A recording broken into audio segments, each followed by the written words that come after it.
You're listening to WKDW Radio 97.5 FM and KDWRadio.com, broadcasting from the Bishop West Real Estate Mobile Tower right here in Northport, Florida. I've got a very, very special guest in the house today. It's Peter Bartalotta. How you doing there, Peter? Hey, very good. Thank you, John. Oh, good. So the last show that we talked about doing a roundtable discussion. And I did meet with one of our fair weather citizens out there, Mr. Chuck English. Sure. And we're definitely going to hook that up. I spent a couple weeks up in Ohio, so I didn't get a chance to gather the troops and get that set up and going for this go round. But next month, I definitely want to have a panel of 4 or 5 or more citizens to sit down and just have open dialogue. I know that Mr. Chuck is following right now and should be a grandiose conversation when we do have it, because I know they're looking forward to it. And, one of the hot topics that I think needs to be talked about is some of the plans that we have for Northport. What do they mean, and how do we hold ourselves accountable as a city to get them done?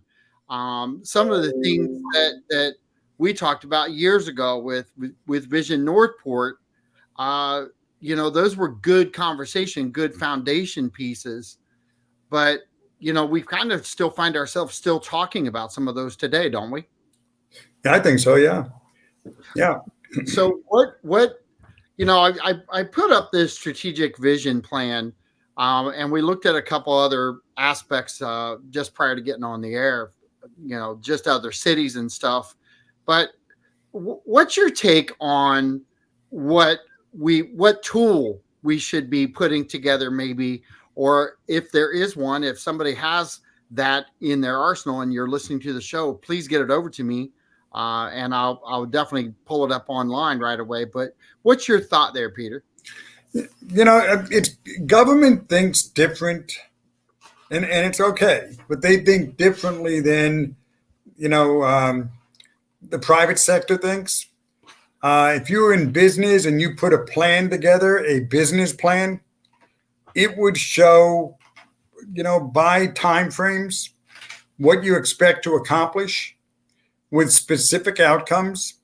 It would show the revenue stream. It would show the expense stream. It would show the manpower. And somebody who's looking at that would have a feel for whether, if this is a company I want to work for or I want to invest in. If you look at what government does, is they'll say their plan is the comprehensive plan. And you need that. But that's all code. And, it says in this area, we're going to allow this kind of structure. This is going to be commercial. This is going to be residential. This is going to be parkland. And they break the city up, and they have the necessary codes that go along with those areas that they want to see developed. But the average resident, if they looked at a comp plan, would not be able to tell you, I don't think, what the city is going to look like in 5 years, 10 years, 20 years, or whatever, what the revenue stream might be. With the EDC, what we put together was a plan, and everybody uses the word plan, but we all have different understandings of what it is. But when we did it, it was more of a business focus.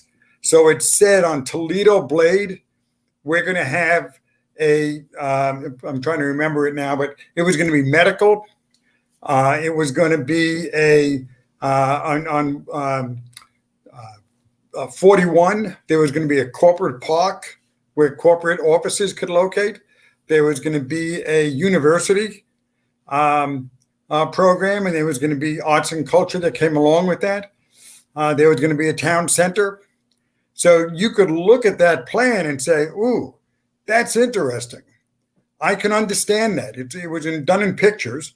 So you could understand what was going to come there. West Villages, we had it defined area of what we'd like to see in West Villages, um, which was going to be a retirement area, but focus it around education. A lot of people are retiring, and they're not really retiring. They're just entering phase two of their life. They're playing. They didn't come here to die. They came here to play. So they're into all that stuff. They have education, I think, plays a key role. The University of South Florida up in Sarasota has a senior education program. I forget what they call it, but that's where the idea came from, where they actually go to classes. They're not getting educated to get a degree. They're getting educated to learn something new in their life.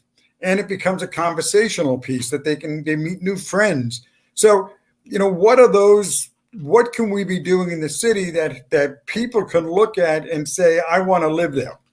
And Welland Park is a great example of what I think is a business plan, and they show you what's coming and then they deliver on it. I've never seen anything come out of the city that says, this is what the city wants and this is what we're going to be going for.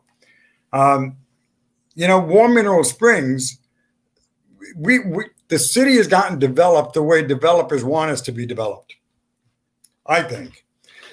The city should get specific on what it wants. And War Mineral Springs is a great example. They have not defined it. So now they're going to have to talk to this developer and try to get their thoughts in, but they're not defining what they want. And if they don't define what they want, then somebody else is going to define it for you. How you doing, Bill? So I want to stick here for a second because, we see all these conversation pieces out there. We've been part of the rah-rah over the years to try to spur on, I think, good open dialogue, good conversation to inspire change and not necessarily change of mindset, but what is the vision? Where is Northport going to go? What is it going to look like? How is it going to feel? And we've both been pretty active. You probably more so than me, but I'd have to say you inspired me to be more active on trying to do some of these things and kind of look at the 5 to 20 year picture. I mean, I've been here 20 years, and while Northport has grown, I still don't like our definition of what we are. And I like the less traffic. I like our community. I like my city. I love my city. But I don't think you can take that away from any citizen that cares about their city. I think that we all have a love for our city, whether it's, I don't want it to be anything but what it is today, or I want it to be much, much more, and I want it to grow fast. There's no drawback from either one of those people. And I don't think we're picking on one group or the other when we're talking about having a plan. Can you kind of give? I want to give you the opportunity to give like an overview of why people of all walks of life should really want to get engaged and try to mold the city. Sure. Before we do that, I'm not sure what Chuck is saying. Almost said that I like about Peter over the years, he had a vision and a plan, not the dog breed with it totally. Did I read that right, or was there a misspelling in there? I think there's is he saying that he didn't agree with it totally? Maybe that's I want to think that he's agreed with you. At least you've had the vision and you've been prepared for it, but you've really not kind of changed out. You've been very consistent about having the city come forward with a plan. And really, I in talking with him the other day, you guys are not off. No, by any stretch of the imagination. It's just a couple tweaking of ideals. Yeah, you just introduced this segment, and I think it was good. There is no right plan or wrong plan. It's just a plan. There's Yeah. no right vision or wrong vision. There's just visions. What I think you need to do at some point is pick one, anyone. It doesn't matter. Pick one. And why is it important? It's important because that should drive the behavior of everything we do. You know, we were talking earlier today about Price Boulevard, widening Price Boulevard.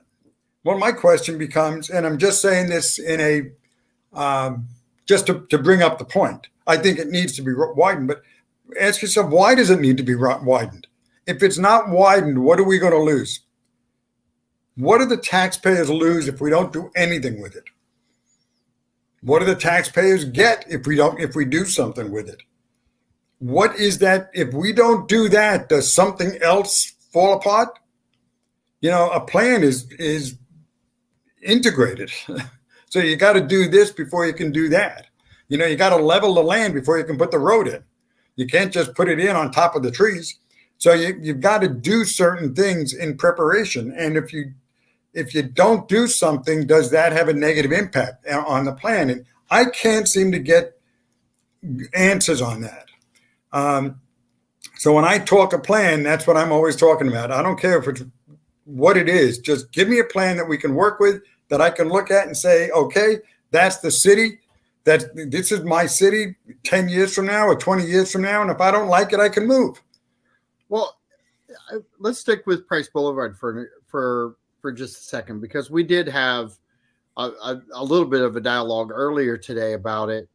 And I don't want to use it and beat Price Boulevard up by any stretch of the imagination. All right. Bells are going off. We must have a hot topic. Sorry about that. That's all right. So here's the question I'm going to lay to you. At some point, conversations have to be and actions have to get done. We've been talking about Price Boulevard forever, and I know we have dates, and I know we have conversations now, and the conversations went well, but we've been having conversations. All these things are there, and unlike business, city government is a slow moving machine. It is not fast. In saying that, these conversations, to me, they're getting old, because we're talking about stuff, but they're not doing them. They're not getting done yet. I guess the typical rule of thumb is we're going to talk about them until they actually start, and then when they start, we're not going to talk about them anymore because they're already here.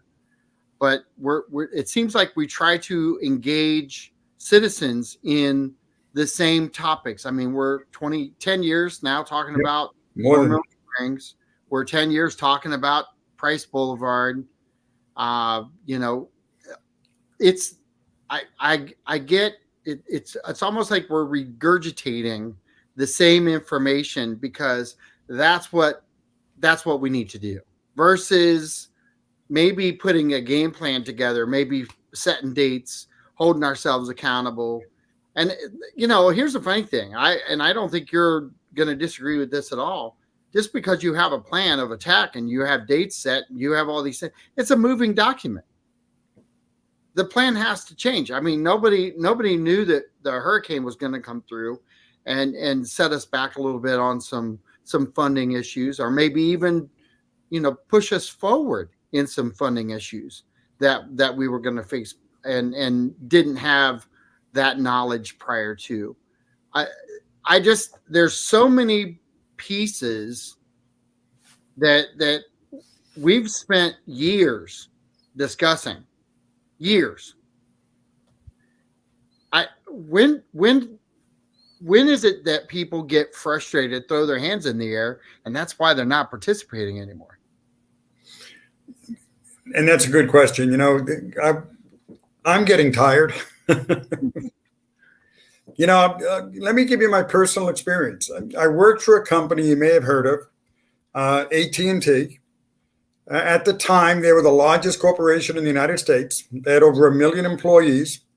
Their profits were over $4 billion a year, and this is going back in the late 70s, early 80s. And they were being divested. I can tell you from firsthand personal experience, they knew exactly how they were going to get divested, and they knew what they were going to do and what they were going to take, in moving forward. They had a plan. Now, I'll also tell you that plan didn't come out exactly the way they thought. So they had to modify, but they're still around today. The government never bailed them out. Unlike the automotive industry, they had a plan, and they modified, they cut back, they did the things they had to do to execute and get where they wanted to go. The key point is they knew where they were going. Now, maybe government does that in a different way. I don't know. Nobody's ever educated me on where they can go. And I ask every time I see government officials and commissioners, I ask them the same question. What is Northport going to look like in 10 years? And I've yet to find somebody who can tell me. Yeah. That's scary. I'll put Bill's saying up on Facebook for those of you listening on the radio.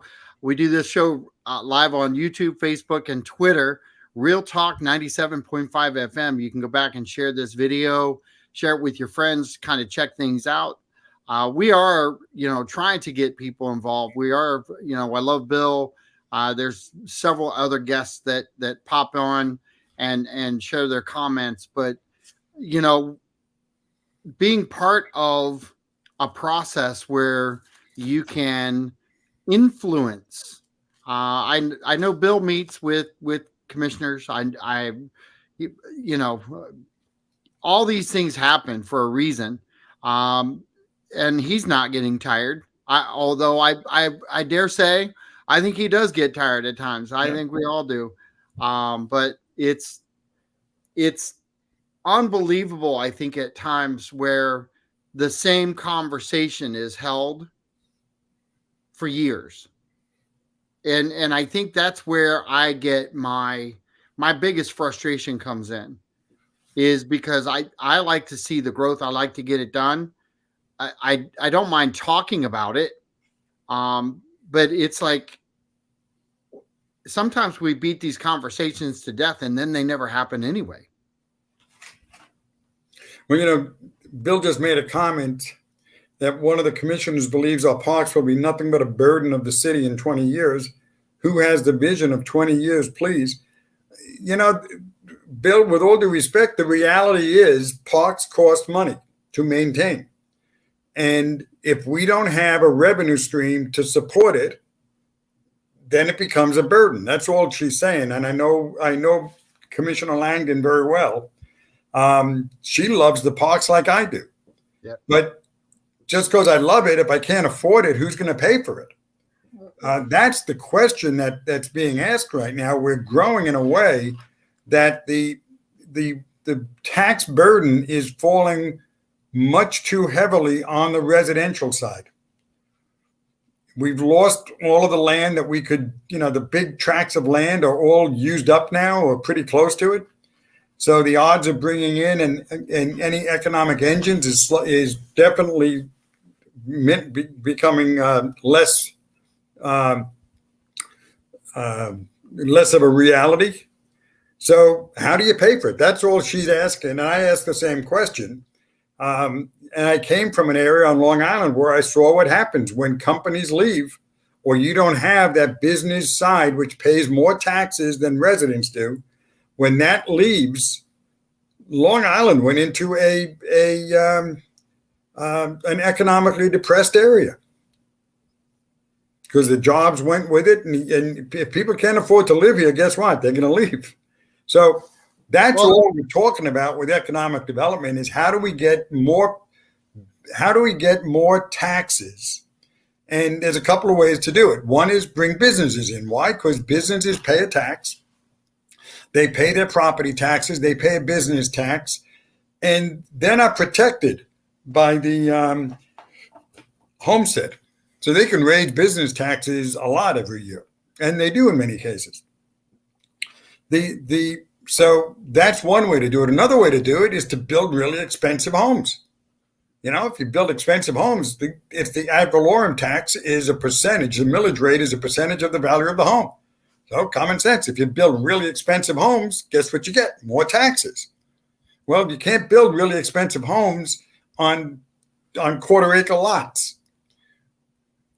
So that's why things like Welland Park can come in, and they can do that because they can put amenities in, they can do things to make that individual house more valuable. You got a pool down the street, you've got gated, it just adds tax revenue. So there's a lot of ways to generate tax revenues. We're not going to get any more big developments. We don't have the land for it. They gave away Orange Hammock, so that was the other piece of property that was supposed to be for that purpose. So where do you get the money from? I love the parks too, but I'm not going to wind up paying through the nose where I can't afford to live here. I'm on a fixed income. I'm retired. Well, let's take that tax conversation for just a second, because that was a hot topic with Barbara on the show that she did with me last month. And when you truly sit back and you listen to what she was saying, she did not come out and say, let's get rid of parks. What she said was, we have about 9% in our commercial side right now. We need to get to that 19 to 20% on the tax side. Yep. If we don't get there, the affordable living or services that we have here, one of those two things is going to get cut or hit. It depends on what you want to do, because the truth of the matter is if we don't get our commercial side corrected, they are going to have to find a way to pay for services or cut them. And parks, I hate to say it, but parks would be one way to go to get rid of costs up front and not have to raise taxes. And that's just on a strategic side. I don't want to get rid of parks. I love our parks. I think they're a great value. But if we don't find a way to correct what we've got, that burden has to come from somewhere. Yep.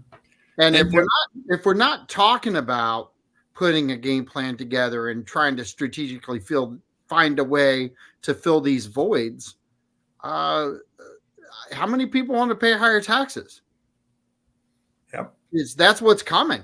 If we don't figure it out, we're going to be stuck holding a price tag, and it's going to have to shift somewhere. And I haven't quite figured out how we can talk about these and get people to understand that if we don't have some growth here in the commercial side, I don't know that we're not heading down a road of trouble. Because if we can't get that corrected, people are definitely not going to be happier paying higher taxes. Sure. And the Bill made a comment on the least maintenance on natural area parks. I think that's great, but Bill, I'm 75 years old, so I don't have I'm not going to go into natural, areas. I don't want to wind up getting myself hurt. If I was 20, 30 years younger, I'd say, hey, I love it. But that also costs money. If somebody enters that property, the city has to carry insurance on it because somebody's going to scrape their leg and sue the city. So, there's costs. Whatever the costs are, whether they're a lot or they're a little, there are costs. And when your revenue stream is going down, what every business does, big and small, is they start to look at their expenses. And they say, what are we doing on what expenses can we cut? That's all we're saying. And right now, the revenue stream is not keeping up with the expense stream. Yeah. We've been talking about economic drivers. Well, let me respond to Bill for a minute. He said, I'm 73. Go ahead.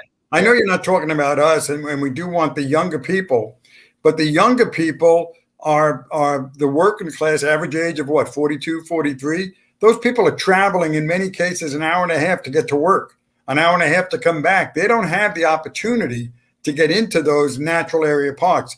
They're the ones with the little ones, and they're the ones that want to have little league and soccer, and they want parks that aren't necessarily the natural parks. They want parks where their kids can enjoy the sports and what have you.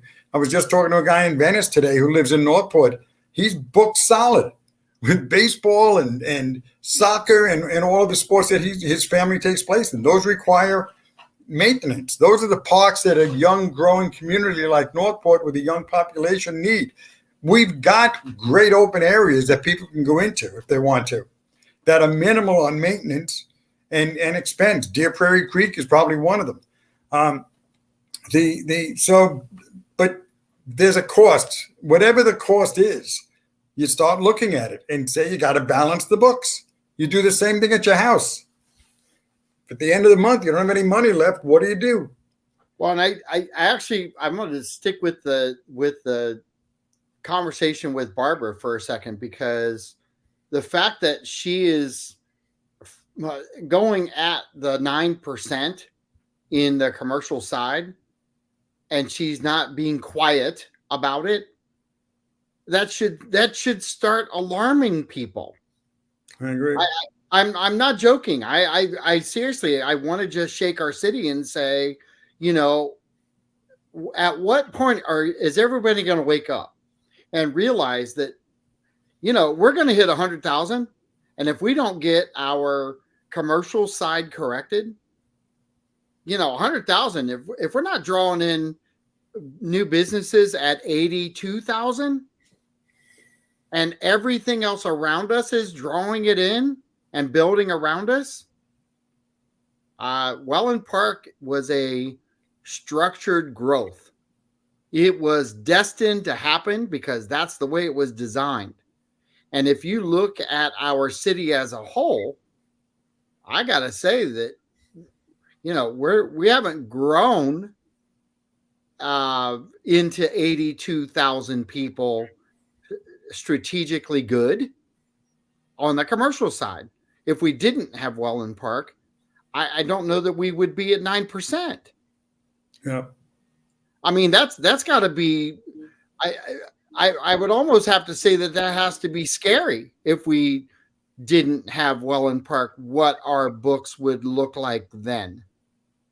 And the reality is we still don't know if that's going to happen or not. And that's reality of open conversation that nobody wants to seem to have. But, there is a group of people at Welland Park that are trying to push their way out of our city.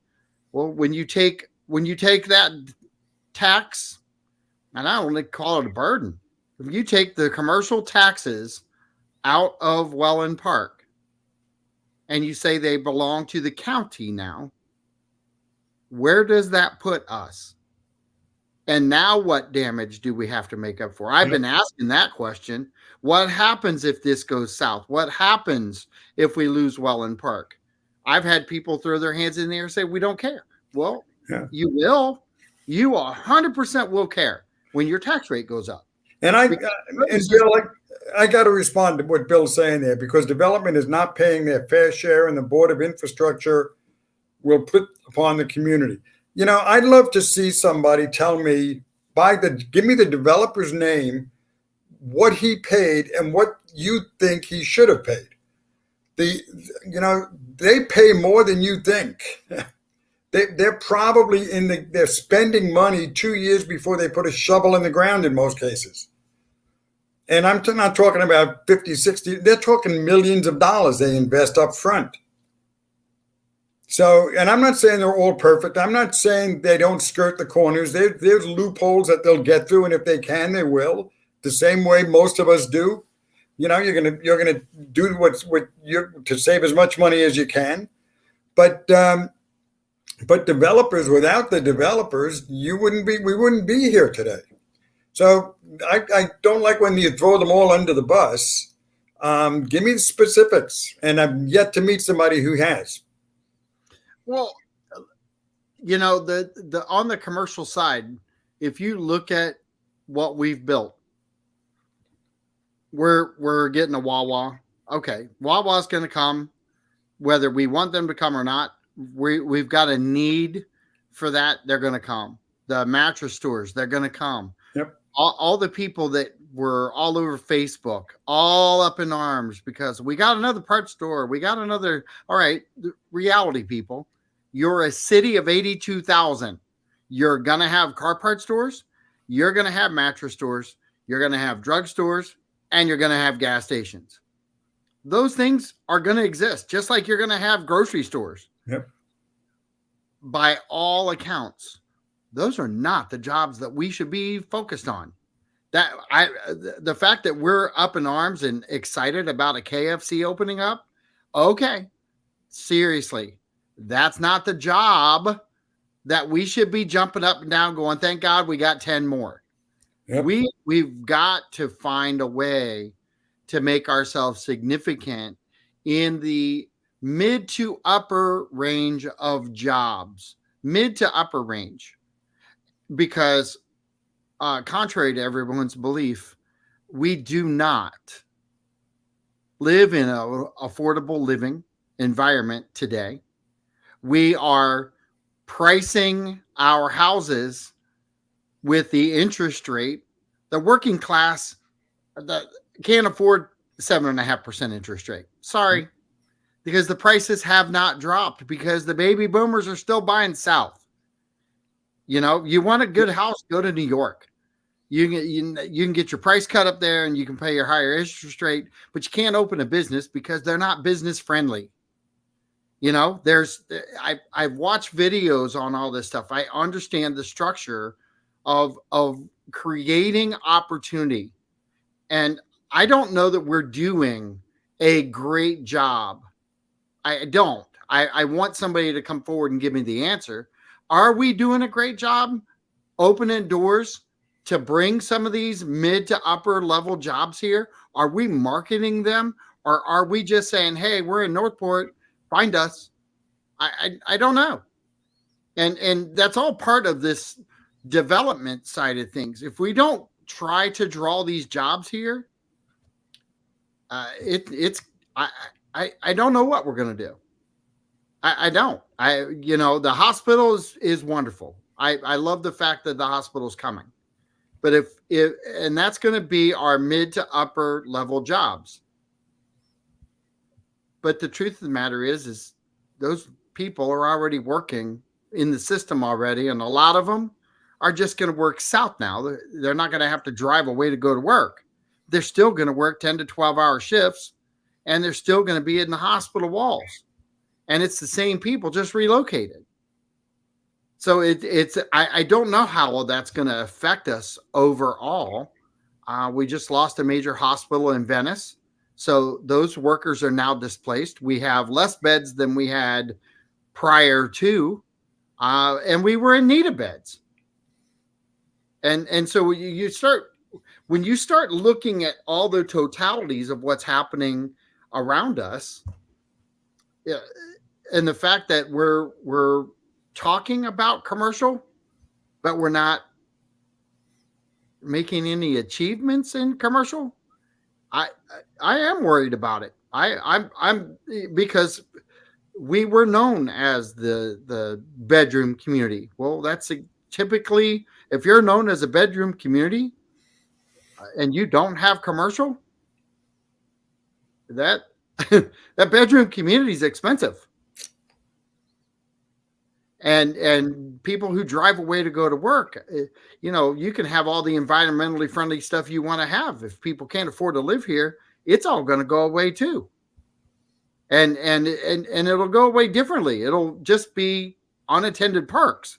It'll be parks that don't have the money to pay for upgrades, don't have the money to do it. And not that I want to paint a picture of doom and gloom, but Lord have mercy, if we don't all start waking up, things aren't going to be anything but tax dollar, tax dollar, tax dollar.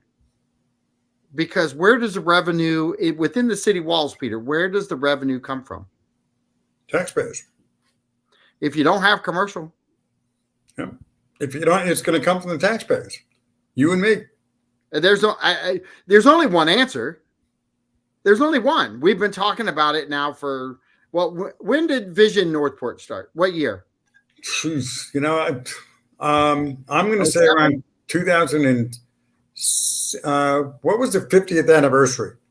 I want to say 07. 1957. Yeah, so that would have been 07. Okay. So that's probably when it started. Maybe a year before, 06. Yep. So I remember, okay, because the funny thing is these conversations, and everybody wants to say, oh, you guys have been talking about this forever. Okay, it's the same damn conversation. Wake up. It's truly the same conversation with a little bit of a twist. We've now grown to 82,000. We now have a couple more stores than we had before. But it's all still, we need commercial. We need jobs. It's all of those things. We need entertainment. I mean, think of it. Where's our highest price dining experience in Northport? Seriously, name it. I want somebody to tell me that all of us peons that live here don't like a fine dining experience, but we have to drive outside of our city to. And I love our restaurants here local. I love them. I support them. The mom pops, the traditional high end. We got Applebee's, we got Perkins. Okay, we're still missing components of what 82,000 strong should be bringing. We have nothing when it comes to talking about kids in our area. We have 5 middle schools that dump into 2, or 5 elementary schools that dump into 2 middle schools that dump into a high school. And our game rooms in the city of Northport consist of both Buffalo Wild Wing, or Wings and Rings has the biggest, and I think second is Beef O'Brady's, and those are 2 restaurants that have game rooms in them, because that's all we have. You've got, and I give Chris and Nicole a lot of credit at La Rocca. It's an Italian restaurant that I think is upscale. If I go to dinner there, it's not going to be a $25 dinner back when dinners were $25. It's white tablecloth. It's really delicious Italian food. It's in a crazy spot that you would never know it. You wouldn't think it's a class restaurant that it is. So I give them a lot of credit for, sticking it out, and they've maintained for years.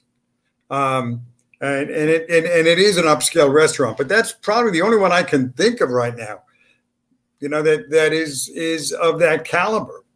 And I'm just going to point this out to you. You just named one. Yeah. And we're 82,000 strong.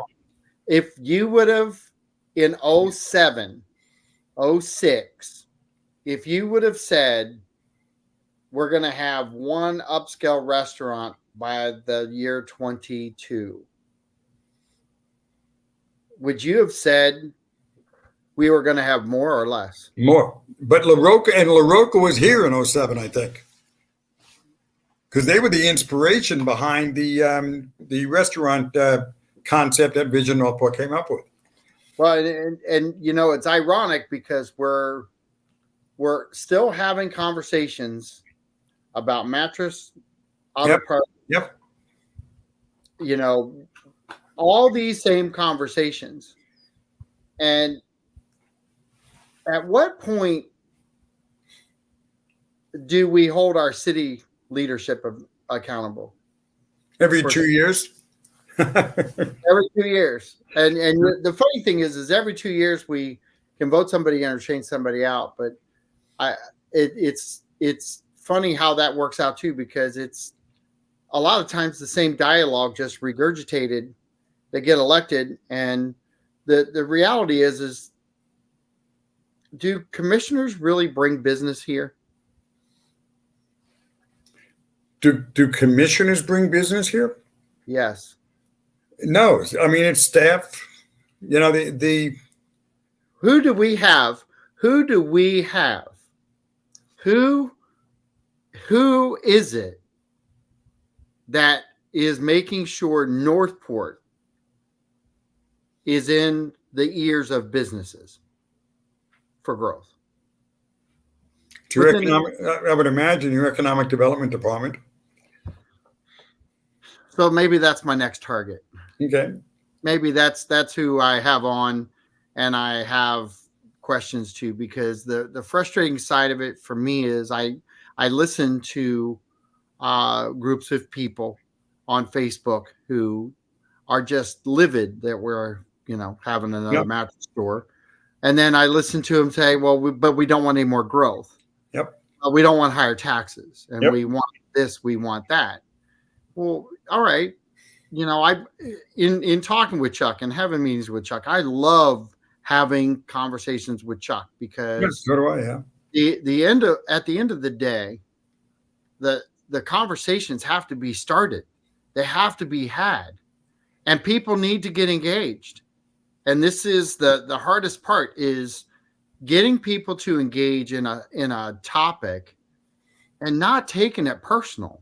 It can't be personal. No, and I think Bill's right on saying the bonds for infrastructure will be in the billions and will exceed the millage rate in the next 20 years. You know, we talk about the environment and yet we're pooping in the water supply. I mean, if you're really concerned about the environment, let's get sewers in.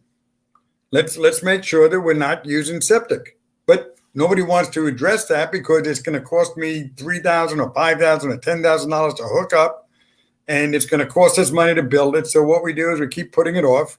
But the reality is, when you start building this infrastructure to support the city, then the way the city gets its money is through bonding. And how are they going to pay for that? It's going to be from the tax revenues. And if the tax revenues are residential, guess what's going to happen to the millage rate? Go up. Big time. Big time. You know, they can't raise your appraised value more than what, 3%, John? I think so, yes. I think it's 3% a year. That's what the homestead exemption protects you from. But it doesn't protect you from an ad valorem rate increase. Now, I don't think it's going to be this, but if they wanted to charge a 10%, that could happen because they got to get it from somewhere. They don't make money. They don't have a printing press in the basement of the of City Hall, that prints money. So they're going to get it, and it's got to come from us. And the only place to do it is you've got to raise ad valorem. So I'm concerned too. I've got to go back to Barbara because the truth of the matter is I think we talked about it for about 15 to 20 minutes out of the hour. And anybody who's sat down with Barbara, and I know Chuck has, I know you have, I have. But when you sit down, any of the commissioners, all of them, they all have their own vision of where they want the city to go.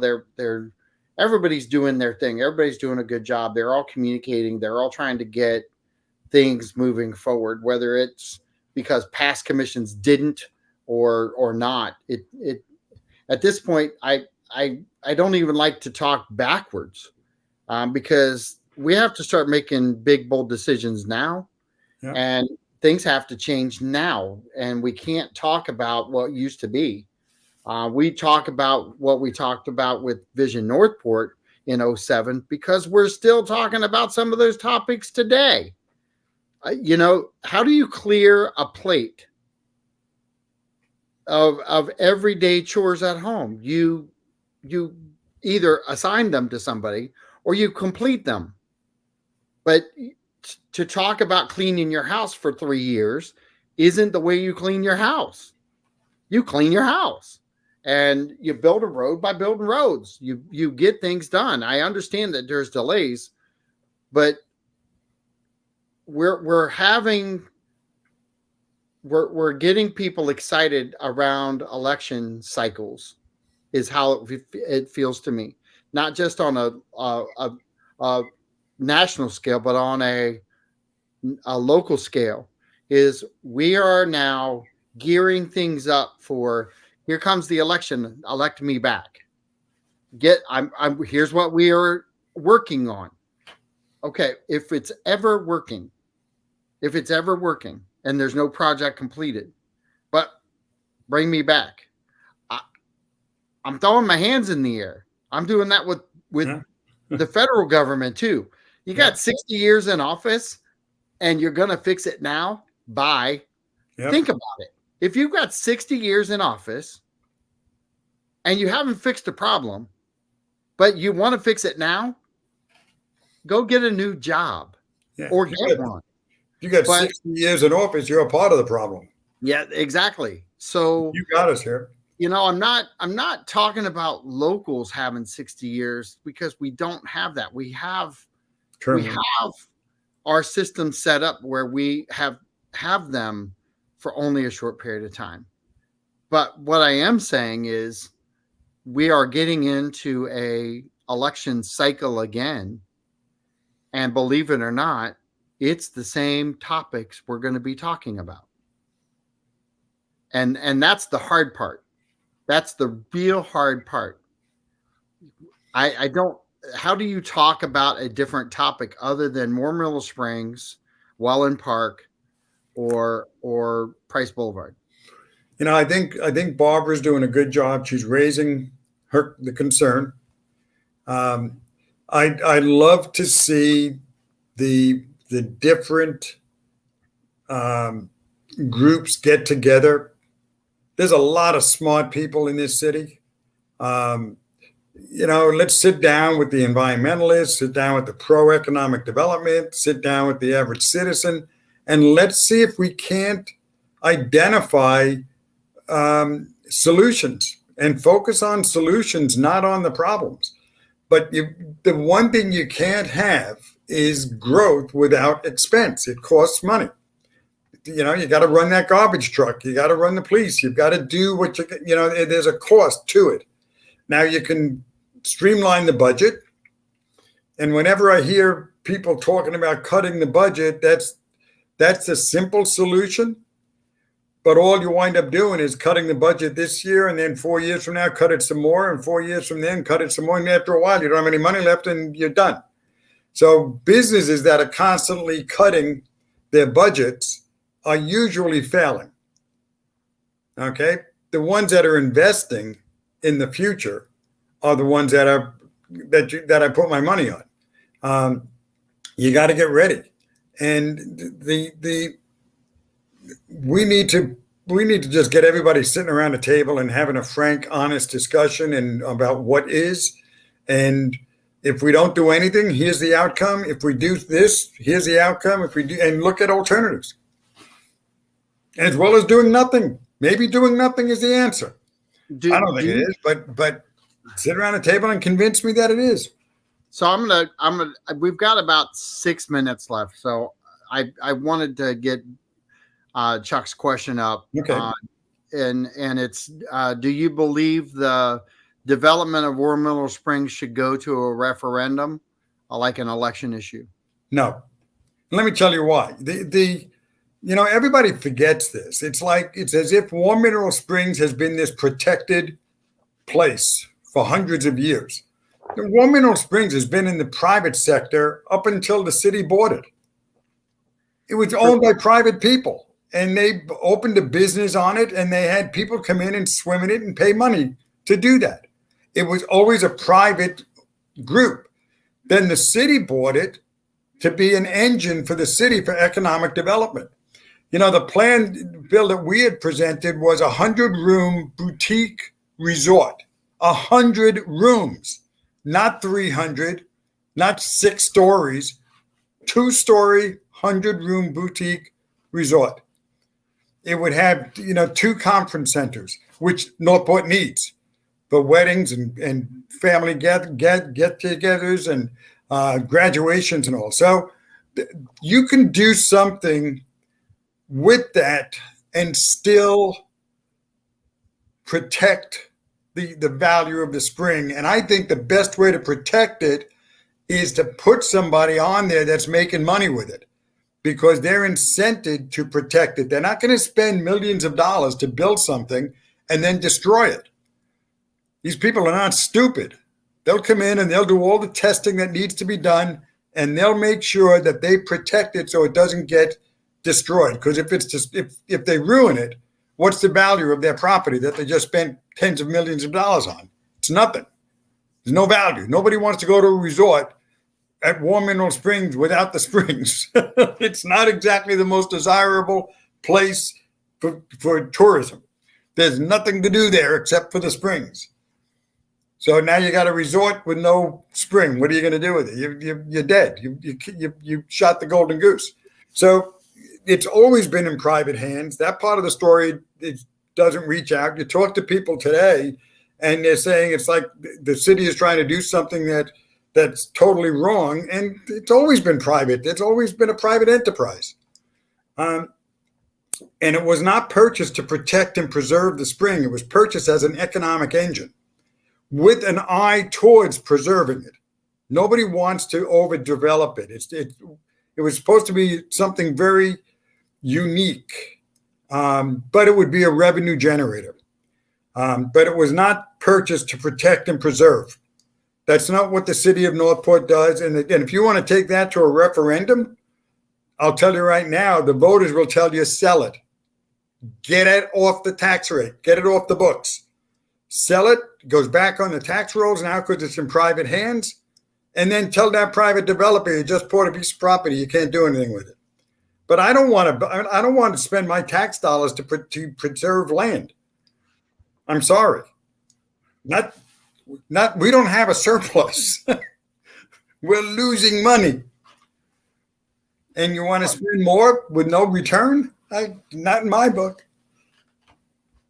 And if here, that's a piece that definitely needs to have a good, sound, fundamental conversation. Anybody who goes extreme on it, there's an extreme answer for it.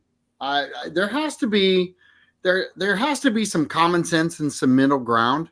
And I think your definition of what you stated, if it's done right and handled the right way, anybody who's coming in to invest what they're going to have to invest to make that a special place. Not that it's not special now, but quite frankly, there's no line to get in by the citizens of Northport.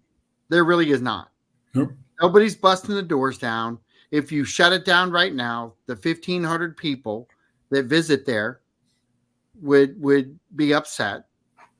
But we haven't done anything to make it nice. We haven't done those things to change the environment. We've basically put Band-Aids on the buildings the entire time we've owned it. And that's not even hedging a little bit. That's a fact. And let me address the elephant in the room, because there's people out there that will say, we have 1 minute. Okay. There's people out there that are going to tell you the Springs made money. But that's not true. The Spring needs $20 million to renovate the buildings pre-hurricane. That's the quote the city got. They only had saved $10 million. So the reason they saved $10 million is they weren't spending any money. The revenue was coming in and it wasn't going out. They weren't spending it on anything. So the buildings got destroyed. They were dilapidated, and you had to go in and spend the money to bring it back up to code. Plus, it cost you $5.5 million to buy it. So, and people sit here and tell me we made money on it. How did we make money on it? How? Well, it's a different type of math. Yeah, it certainly is. So I can't believe it, but we're at 3:59 already, right, Peter. That was it's always fun. But I'm going to get with Chuck, and we'll get a roundtable together for next month. Look forward to it. This is John Rawlings with Peter Bartalotta saying thanks for listening in. Please share this video. Please get involved with our roundtable next month. fourth Friday of the month. Come back and join us. We'll talk to you soon. Have a great, safe weekend. Bye bye now. Bye bye.